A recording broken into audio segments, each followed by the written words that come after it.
Ndahet nga jeta në moshën 35 vjeç sipërmarrësi i njohur shqiptar. Një prej sipërmarrësve shqiptar të vlerësuar për projektet e tij në teknologji dhe inteligjencë artificiale, tek një ndarje papritur nga jeta në moshën vetëm 35 vjeç. Arlen Prend Gjoni, i njohur si Ledi, ndroi jetë pas një ataku kardiak. Një lajm i trisht ka tronditur familjarët, miqt dhe të afërmit e Arlen Prend Gjonit, i cili është i njohur si Ledi dhe është ndar nga jeta në moshën vetëm 35 vjeç. Sipas njoftimit familjes, Gjoni ka ndruar jetë pas një ataku kardiak, duke lënë pas një dhimbje të madhe tek njerëzit e tij të afërt.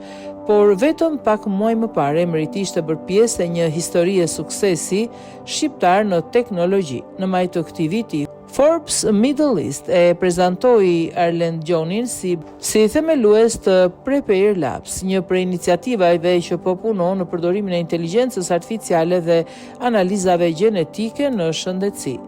Gjoni kishte zgjedhur Emiratet e Bashkuara Arabe për të zhvilluar aktivitetin e tij profesional, duke u bërë pjesë e një prej projekteve që synojnë të ndryshojnë mënyrën se si diagnostikohen dhe parandalohen sëmundjet. Në një intervistë për Forbes në Abu Dhabi, ai foli për të ardhmen e inteligjencës biologjike dhe kalimin nga trajtimi i sëmundjeve pasi shfaqen simptomat drejt parashikimit dhe identifikimit të ershëm të qelizave shëndetësore.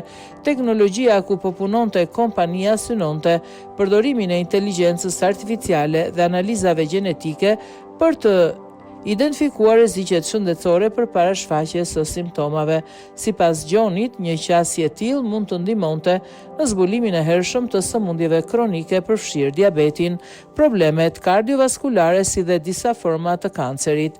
Me origjinë nga Berisha e Pukës, Arlen Gjoni kishte ndërtuar një karrierë të suksesshme në biznes dhe sipërmarrje. Ai e kishte nisur rrugëtimin si emigrant dhe më pas ishte orientuar drejt investimeve në teknologji, inovacion dhe projekte me potencial ndërkombëtar. Vitet e fundit ishte bashkëthemelues i Prepare Labs, kompani e fokusuar në teknologjinë shëndetësore, inteligjencën artificiale dhe zhvillimin e sistemeve të avancuara të analizës së të dhënave.